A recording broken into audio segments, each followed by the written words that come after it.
बुड्ढे तू मेरे ही पीछे क्यों पड़ गया है? कभी दूध पिलाता है, कभी खाना खिलाता है। भाषण दे देकर तूने मेरा नाक में दम कर रखा है। दिल्ली कैपिटल्स पिछले साल मुझे उनका परफॉर्मेंस बहुत अच्छा लगा है। पिछले बार एक जो प्रॉब्लम था कि एक राइट ओपनिंग पेयर, सही ओपनिंग पेयर ढूंढने में बहुत लेट हो गए थे। बहुत सारे मैचेस पे पृथ्वी शॉ और डेविड वार्नर आए थे जो आउट ऑफ फॉर्म थे, बिल्कुल ही आउट ऑफ फॉर्म थे। फिर बीच में कुमार कुशवाहा भी आया था। लेकिन जब से मैकगर्ग और पोरेल ओपनिंग करना स्टार्ट किया था, दिस टीम लुक डिफरेंट। फिर उनके पास बीच में फिनिशर था क्रिस्टन स्टब्स, और फिर बॉलिंग पे रशीदर सलाम डेथ पे बेहतरीन स्पेल्स डाले बहुत सारे मैचेस पे। तो अच्छा लगा था वो टीम। इस बार इन्होंने ऋषभ पंत को जाने दिया और ऋषभ पंत ने क्लियर भी किया कि ये पैसों से रिलेटेड नहीं है। शायद वो लोग ऋषभ पंत को एज ए कैप्टन देख नहीं रहे थे, इसलिए जाने दिया। और एक चीज है ना कि ब्लेसिंग इन डिस्गाइज, मुझे लगता है कि दिल्ली को जो ऑक्शन में ऋषभ पंत नहीं मिला, श्रेयस अय्यर नहीं मिला, वो एक्चुअली उनके लिए ब्लेसिंग है। अगर ऋषभ पंत और श्रेयस अय्यर में से किसी एक को भी दिल्ली खरीद लेते तो शायद अभी जो स्क्वाड है ना, इतना स्ट्रॉन्ग स्क्वाड उनका बनता नहीं। मैं बाद में एक्सप्लेन करूंगा क्यों, जब केकेआर, पंजाब और एलएसजी के बारे में बात करेंगे कि एक प्लेयर पे अगर आप इतना पैसा खर्च कर दोगे तो बहुत सारे अच्छे प्लेयर्स को आपको सेक्रीफाइस करना पड़ता है। अब इन्होंने 4 प्लेयर्स को रिटेन किए थे, अक्षर पटेल, कुलदीप यादव, ट्रिस्टन स्टब्स और अभिषेक पोरेल। बहुत अच्छे रिटेंशन थे उनके। 2 बेहतरीन क्वालिटी स्पिनर्स, एक ऑलराउंडर, एक फिनिशर जो मिडिल ऑर्डर पर भी बैटिंग कर सकता है, एक यंग इंडियन विकेटकीपर जो बहुत अच्छा टैलेंट है उसके पास। और मुझे लगता है कि अगला साल शायद अभिषेक पोरेल के लिए एक बेहतरीन साल जाने वाला है, ये मेरा मानना है। अब उनके पास में 73 करोड़ था। इन्होंने पहले केएल राहुल को सिर्फ 14 करोड़ में खरीदा है। मुझे लगता है कि it was a great by. KL Rahul का चाहे हम कितने भी क्रिटिसाइज कर ले, उसका एक चीज फिक्स्ड है कि आपको 400 450 प्लस सीजन देख ही जाएगा। मुझे तो याद नहीं आ रहा है कब केएल राहुल ने आईपीएल में 450 के नीचे बनाया होगा एक सीजन में, और स्ट्राइक रेट भी 130 के ऊपर ही रहता है। तो रन्स तो फिक्स्ड है कि आएंगे आएंगे। एक जो चीज है कि एक मेंटलिटी शिफ्ट चाहिए, एक माइंडसेट शिफ्ट चाहिए, वो मिलना चाहिए केएल राहुल से बस। बाकी सब मुझे लगता है फिक्स्ड है। और क्योंकि केएल राहुल को बहुत कुछ प्रूव करना है एज ए बैट्समैन भी, क्योंकि टी20 स्कीम ऑफ थिंग्स में नहीं है। पिछले साल थोड़ा सा बहुत ज्यादा क्रिटिसाइज हो गए थे आईपीएल के टाइम पे, तो मुझे लगता है कि वो एक अच्छे तरीके से वो आएंगे।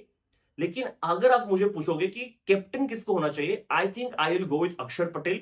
रीजन है मेरे पास एक, क्योंकि मुझे लगता है अगर केएल राहुल कैप्टन बनेंगे ना, he sometimes prefers himself over the team. कभी कभी खुद को आगे रखता है, बाद में टीम को रखता है। मैंने बहुत बार देखा ये चीज। थोड़ा सा डिफेंसिव कैप्टन भी है और एक एक्स्ट्रा बर्डन भी रहेगा एज ए कैप्टन, क्योंकि जिस तरीके से गोइंग के सबके साथ वो चीज हुआ, तो मैं नहीं चाहता वो एक्स्ट्रा बर्डन लेके आए। फ्री फ्लोइंग आप बैटिंग करो, आपसे बस रन चाहिए हमें, आप रन बना के दो बस। अक्षर पटेल कैप्टन इसलिए क्योंकि एक तो सीनियर प्लेयर है, बहुत साल से खेल रहा है दिल्ली के लिए, ऊपर से करियर की पिक पे बैटिंग और बॉलिंग दोनों से। तीसरा एक चीज है कि अगर अक्षर पटेल कैप्टन बनता है तो वो खुद को अच्छे तरीके से यूज करेगा, क्योंकि बाकी कैप्टन अक्षर पटेल को बहुत अंडर यूटिलाइज करता है। तो मुझे लगता है कि Axar Patel can be decent captain. But फिर भी 14 करोड़ फॉर केएल राहुल, जो एक एक्सपीरियंस इंडियन बैट्समैन है, जो आईपीएल का प्रूवन प्लेयर है कि हमेशा अच्छा करता है बैटिंग से। I think it's a great buy. फिर उन्होंने वापस से फ्रेजर मैकगर्ग को खरीदा 9 करोड़ में। वन सेकंड ग्रेट बाय, क्योंकि फ्रेजर मैकगर्ग आने के बाद ही दिल्ली का टीम अलग लगा है। पावर प्ले में वो क्या कर सकते हैं, क्योंकि 2 ही फील्डर बाहर होते हैं, हम सब ने देखा है। फिर उन्होंने बैकअप में और एक बैट्समैन को खरीदा है सिर्फ 2 करोड़ में, फैफ डुप्लेसिस। बेस प्राइस में फैफ को लिया है। अब बहुत लोग ये कहते हैं कि फैफ का उम्र हो गया है, वो अनफिट है, वो रन नहीं बनाता है। मुझे अब एक चीज बताओ, आपने फैफ को फील्डिंग करते हुए देखा है, बॉल के पीछे भागते हुए देखा है, रनिंग बिटवीन द विकेट देखा है फैफ का, उसका बॉडी देखा है, फिजिक देखा है? वो अनफिट तो कहीं से भी नहीं लगता मुझे, कहीं से भी नहीं। शोल्डर थोड़ा सा वीक है, वो लॉन्ग ऑन लॉन्ग ऑफ से बॉल को डायरेक्ट थ्रो नहीं कर पाता है, वो अलग बात है, लेकिन ही इज वेरी फिट। दूसरा जो परफॉर्मेंस की चीज है, क्योंकि पिछले 3 साल से फैफ डुप्लेसिस जो ओपनिंग कर रहे हैं, उनको ओपनिंग पता था विराट कोहली। आप मुझे बताओ, अगर विराट कोहली के साथ कोई भी ओपनिंग करेगा, वो थोड़ा सा मतलब अननोटिस जाएगा, until unless he is Chris Gayle कि छक्के पे छक्के मार रहा है तो नोटिस हो रहा है। तो फैफ पिछले 3 साल में बहुत अच्छा बैटिंग किया है, क्योंकि विराट कोहली साथ में थे। और विराट कोहली का 700 रन का सीजन जाता है, तो लोगों को लगता है कि फैफ ने तो परफॉर्म ही नहीं किया। अगर मैं आपको बता दूं, फैफ का 2024 में 438 run with a strike rate of 161, 2023 में 730 run with a strike rate of 154, और 2022 में 468 run with a strike rate of 128। ये कहां से खराब हुआ? 468, 730, 438 कहीं से भी खराब नहीं, और फिट भी बिल्कुल फिट है वो। तो मुझे लगता है कि Faf du Plessis only for 2 crore जो एक चैंपियन प्लेयर है, बहुत बार ट्रॉफी उठा के आया है, एंड ही इज लाइक वो श्योर शॉट एश्योरिटी देता कि वो अच्छा ही करेगा। Is a great buy. फिर उन्होंने लिया है हैरी ब्रूक को 6.25 करोड़ में, मेरे हिसाब से बहुत अच्छा बाय है। अभी बहुत लोग कहेंगे कि हैरी ब्रूक सिर्फ फ्लैट ट्रैक बुली है, सिर्फ फ्लैट ट्रैक में बैटिंग करना आता है। एक चीज आप डिनाई नहीं कर सकते कि वो बेहतरीन टैलेंटेड बैट्समैन है। दूसरा चीज होता है, मतलब इंग्लैंड के हर एक बैट्समैन ही खराब पिच पे स्पिन ट्रैक पे थोड़ा सा स्ट्रगल तो करते हैं, बस हैरी ब्रूक अकेला नहीं है। तीसरा चीज, अगर वो फ्लैट ट्रैक बुली भी है तो क्या प्रॉब्लम है, वो 7 मैचेस कहां खेलेगा, उसका होम ग्राउंड कौन सा होने वाला है, दिल्ली। अरुण जेटली स्टेडियम से कोई फ्लैट पिच है इंडिया में अभी? नहीं है।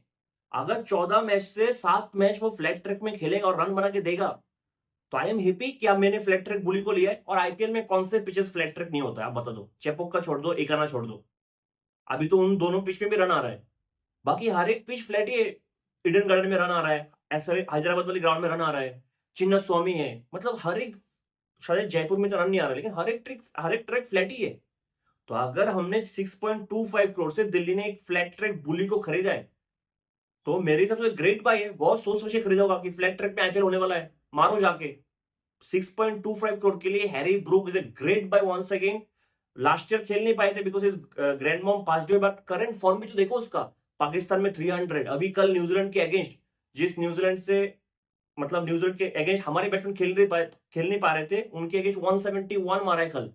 तो ब्रिलियंट ब्रिलियंट परचेज। फिर उन्होंने एक बैकअप में इंडियन एक्सपीरियंस बैट्समैन को खरीदा, करुण नेर, बेस प्राइस में उठाया, जो अगेन अच्छा बाय है। मान लो कि चेपोक में एक मैच में रैंक टर्नर मिल गया, शुरू में 4-5 विकेट गिर गया, तो Karun Nair can be that impact batsman जो आके विकेट बचा के खेल सकता है। फिर उन्होंने और एक बैकअप में बैट्समैन लिया है साउथ अफ्रीका के फेरेरा को, जिन्होंने शायद पिछले साल राजस्थान को रिप्रेजेंट किया था 2 मैच पे, ज्यादा कुछ कर नहीं पाए थे, लेकिन वो बैकअप है। अगर स्टब्स को कुछ हो गया तो 1-2 मैच के लिए आ जाएंगे, अगर हैरी ब्रूक को कुछ हो गया तो 1-2 मैच के लिए आ जाएंगे। 75 लाख बेस प्राइस में उठाया, once again not a bad buy. फिर उन्होंने एज ए फिनिशर खरीदा है आशुतोष शर्मा को। पिछला साल पंजाब के लिए बेहतरीन गया आशुतोष का, और ऐसा कोई बॉलर नहीं है जिसको आशुतोष ने मारा नहीं होगा। मतलब बुमराह को भी बैठ के छक्का मारा आशुतोष ने। और आशुतोष के बैकअप में भी समीर रिजवी है, जिनका one second natural power hitting game बहुत फेमस है इंडिया में। पिछले साल ज्यादा कुछ किया नहीं था, क्योंकि चेन्नई का बैटिंग ऑर्डर पिछले साल बहुत ही खराब था, कभी इधर कभी उधर बहुत शिफ्ट कर रहे थे वो लोग। इस बार आशुतोष के बैकअप पे समीर रिजवी है, तो इनकी जो बैकअप के बैट्समैन भी है वो बहुत अच्छे हैं। मान लो फ्रेजर मेकअप नहीं चला तो फैफ आ जाएंगे, समीर आशुतोष नहीं चला तो समीर रिजवी आ जाएंगे, तो बहुत अच्छा बैकअप है इस टीम में। अगर आप बैटिंग लाइनअप देखो, KL Rahul, Fraser McGurk, Faf du Plessis, Abhishek Porel, Axar Patel, Tristan Stubbs, Ashutosh Sharma, Sameer Rizvi, और किसी को मिस किया गया मैंने, हैरी ब्रूक, मतलब सब कुछ है। टेक्निक है, डिफेंस गेम है, एक्सपीरियंस ही एक्सपीरियंस है, चैंपियन प्लेयर है, इंटरनेशनल क्रिकेट का एक्सपीरियंस है, पावर हिटर है, 2 लेफ्टी बैट्समैन है। इससे ज्यादा डायनामिक बैटिंग लाइनअप किसके पास है? मतलब आउटस्टैंडिंग बैटिंग लाइनअप बनाया है दिल्ली कैपिटल्स ने, इसका कोई जवाब ही नहीं है। आप उनके पास पिछले साल पेसर्स थे, खलील अहमद, मुकेश कुमार, राशिदर सलाम, एनरिक नोरकिया, जिन्होंने अपने दम पे 4 मैच दिल्ली को हराया पिछले साल। फिर एक अनफिट ईशांत शर्मा भी, इतना अनफिट ईशांत शर्मा, मतलब बहुत ज्यादा अनफिट थे। हालांकि फिर भी विराट कोहली और रसल का जो यॉर्कर था बेहतरीन बॉल था। इस बार इन्होंने खलील को जाने दिया, राशिदर सलाम के लिए ट्राई तो किया था लेकिन नहीं मिला, आरसीबी लेके गए। लेकिन वापस किसको लिया है इन्होंने, खरीदा किसको है? Mitchell Starc for only 11.75 crore. शायद बोल्ट, हिजेलवुड और आर्चर से सस्ते में मिल गया मिचेल स्टार्क। और आप कह सकते हो कि स्टार्क का पिछले साल बहुत एक्सपेंसिव गया था, लेकिन फिर भी प्लेऑफ्स और फाइनल में सबसे ज्यादा इंपैक्ट स्टार्क ने ही छोड़ा था। तो you can never write of this guy. और स्टार्क बॉलर कैसा बॉलर है वो मुझे एक्सप्लेन करने की बिल्कुल भी जरूरत नहीं है, बिल्कुल भी जरूरत नहीं है। फर्स्ट टेस्ट पे उसका लाइन ऑफ लेंथ बहुत अच्छा था। बॉलर्स का ये है ना कि अगर 2 मैच में मार खा लेता ना कोई बॉलर, तो लोग बोलते हैं ये क्या बॉलर है। बैट्समैन का ये है कि 1 मैच पे सेंचुरी आ जाएगा, फिर 3 मैच पे अगर 0 भी बनाता है तो लोग कहते हैं अरे अभी तो सेंचुरी बनाया था। तो एक डिफरेंस है बॉलर और बैट्समैन में, जिस तरह से हम देखते हैं। तो आप शार्क को तो कभी भी काउंट आउट नहीं कर सकते हो। 11.75 करोड़ फॉर स्टार्क, जिनके पास इतना एक्सपीरियंस है, जिनका यॉर्कर गेम इतना अच्छा, जिनको शुरू में स्विंग मिलता है, ग्रेट बाय। इन्होंने सोचा नहीं सिर्फ स्टार्क से नहीं होगा, और एक लेफ्ट हैंड पेसर लेते हैं जिसके पास उतना स्ट्रॉन्ग यॉर्कर है, नटराजन, फॉर 10.75 करोड़। आप क्या ही कहोगे, once again a best buy. मतलब एक तरफ से डेथ पे स्टार्क, दूसरी तरफ से नटराजन, आप सोच सकते हो क्या? नटराजन शायद 4 ओवर में 1 ओवर पावर प्ले में डालता है, जो लास्ट ओवर होता है पावर प्ले का 6th ओवर वो डालता है, फिर 1 ओवर मिडिल में डालता है और 2 ओवर डेथ पे डालता है। स्टार्क न्यू बॉल के साथ 2 ओवर डालता है, स्विंग ढूंढता है, विकेट ढूंढता है, फिर 2 ओवर डेथ पे डालता है। इन्होंने सोचा नहीं और एक बॉलर ले जो जिसके पास स्विंग भी हो और यॉर्कर में डालता है। मुकेश कुमार को वापस से 8 करोड़ से लिया है। मुकेश कुमार पिछले साल शायद 17 विकेट्स लिया है, काफी अच्छा बॉलिंग किया और मुकेश कुमार भी उसको अच्छा खासा स्विंग मिलता है, इसलिए वो इंडिया के साथ अभी ऑस्ट्रेलिया में है और उसके पास भी यॉर्कर बहुत अच्छा है। उन्होंने कहा ये भी अभी तक नहीं हुआ है, और एक यॉर्कर स्पेशलिस्ट ले और एक डेथ बॉलिंग स्पेशलिस्ट ले, तो उन्होंने लिया है मोहित शर्मा को, जिन्होंने पिछले 2 साल में आईपीएल में 40 विकेट्स लिया है, शायद हाईएस्ट है पिछले 2 साल में। उनसे ज्यादा विकेट शायद मुझे नहीं लगता किसी ने लिया होगा। 40 विकेट, उनके slower ones, back of the hand slower ones, yorker काफी अच्छा रहा है। पिछला साल थोड़ा इकोनॉमिकल गया है, लेकिन फिर भी बेहतरीन साल गया है मोहित शर्मा के लिए पिछला 2 साल। तो आपकी डेथ बॉलिंग तो आप एक बार देख लो, मिचेल स्टार्क, नटराजन, मुकेश कुमार, मोहित शर्मा, सब प्रूवन बॉलर है, सब अच्छा कर सकते हैं। फिर उन्होंने बैकअप पे इसको भी लिया, श्रीलंका के चमीरा को भी लिया, जो ऑलमोस्ट 140-145 टच कर लेते हैं, बैकअप में एक अच्छा बॉलर है। तो मेरे हिसाब से इनका पेस बॉलिंग यूनिट बहुत अच्छा है। इन्होंने एक इंडियन बॉलर भी लिया है, दर्शन नलकंडे, जो शायद जीटी के लिए 2-3 मैच खेला था पिछले साल। अच्छा खासा स्विंग है, स्लोअर वन से, इतना पेस नहीं है उसके पास, लेकिन डिसेंट बॉलर है, स्विंग मिल सकता है उसको न्यू बॉल के साथ। तो इनका तो पेस बॉलिंग यूनिट बहुत ही सेटल्ड है। स्पिनर्स में उनके पास है अक्षर पटेल और दूसरा कुलदीप यादव। दोनों के बारे में बात करने के लिए कुछ है ही नहीं, आपको पता है वो लोग क्या कर सकते हैं, एक का बॉल बाहर जाएगा, दूसरा का अंदर आएगा, मतलब इतना बैलेंस टीम है ना। एक इंग्लिश में एक वर्ड है ना जो मैं इधर यूज नहीं करता हूं, जो एफ से स्टार्ट होता है, जब कभी कभी चीज बहुत अच्छा होता है तो हम बोलते हैं ना इट्स सो ग्रेट, उस लेवल का टीम है। बेहतरीन टीम बनाया, बैकअप में 1-2 स्पिनर उनके पास है। एक है बिप्रज निगम जो एक लेग ब्रेक बॉलर है, और दूसरा है त्रिपुराना विजय जो एक right arm off break bowler है। इनके बारे में मुझे ज्यादा पता नहीं है, अगर आपको पता तो आप बोल सकते हो। क्या कुछ वीकनेसेस है इस टीम में? एक जो वीकनेस मुझे नजर आता है कि फेजर मेकअप का, हालांकि पिछले साल बहुत अच्छा गया, लेकिन मैंने पिछले साल भी ये चीज कहा था कि उसका बैकलिफ्ट बहुत हाई है, तो ये उसका पॉजिटिव और नेगेटिव दोनों है।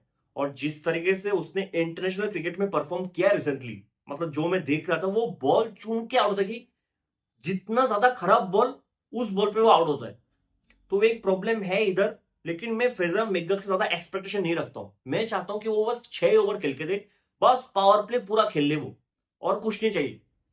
दूसरा जो एक वीकनेस है कि न्यू बॉल का बॉलर शायद कम है। एक तो स्टार्क हो गया, 2 ओवर न्यू बॉल्स के साथ डाल देगा, लेकिन जो दूसरा न्यू बॉल बॉलर है ना, पिछले साल खलील ने उनके लिए बहुत अच्छा किया था न्यू बॉल से, वो मुकेश कुमार होने वाला है। और मुकेश कुमार कितना अच्छा करेगा उसमें एक क्वेश्चन मार्क है। शायद अक्षर पटेल हो सकता है 1-2 ओवर पावर प्ले में डाल दे न्यू बॉल के अगेंस्ट, क्योंकि न्यू बॉल के बॉलर इनके पास कम है, लेकिन मिडिल और डेथ के लिए बेहतरीन बॉलर है। बाकी तो मुझे कुछ वीकनेसेस नजर नहीं आ रहा है।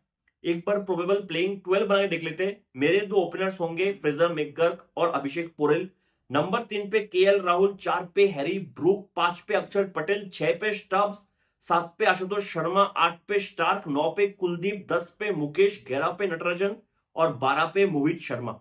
आशुतोष तक प्रॉपर बैटिंग है और 6 बॉलिंग ऑप्शंस भी है। मैंने केएल राहुल को जानबूझ के ओपनिंग में नहीं रखा, क्योंकि आपको पता है वो ओपनिंग में आके कभी कभी क्या करता है। अक्षर पटेल को मैंने थोड़ा ऊपर रखा है, क्योंकि मुझे लगता है कि एक लेफ्टी बैट्समैन थोड़ा बीच में आ जाएगा तो अच्छा होगा। ऊपर से अक्षर पटेल हमेशा ऊपर आके अच्छा बैटिंग करता है। बाकी ये टीम मुझे बहुत ज्यादा बैलेंस्ड लगा है। उनकी मान लो अगर फ्रेजर मेकअप चलता भी नहीं, पूरा सीजन फ्लॉप जाता है, पहले 3-4 मैच में कुछ नहीं किया, तो आप फेफ को लेके आ सकते हो। फेफ को अगर लेके आओगे शायद उतना रन नहीं बनेगा पावर प्ले में, जो 70-80 आप कोशिश कर रहे थे, लेकिन फिर भी अगर 48-50 भी बन जाएगा, लेकिन वो कंसिस्टेंसी प्रोवाइड करेगा फेफ, अगर मैकगक नहीं चला तो। दूसरा एक चीज है कि अगर आशुतोष नहीं चला तो आप समीर रिजवी को ला सकते हो, मतलब कुछ भी कर सकते हो इस टीम के साथ। मान लो हेरी ब्रूक फ्लॉप हो गया, तो फिर आप आशुतोष को ऊपर भेज के रिजवी को नीचे कर सकते हो। मतलब इस टीम के साथ आप वो कॉम्बिनेशन ट्राई कर सकते हो, बहुत अच्छा टीम है। इस टीम को मैं देना चाहूंगा 8.7। अगर इस स्क्वाड के साथ भी दिल्ली क्वालिफाई नहीं करता है, तो शायद उनकी किस्मत में आईपीएल का ट्रॉफी नहीं है, क्योंकि मैनेजमेंट का काम होता है एक अच्छा टीम बनाना, और इससे अच्छा टीम शायद बन नहीं सकता था। बेहतरीन टीम बनाए। मिलते हैं अगले वीडियो में, तब तक के लिए जय हिंद।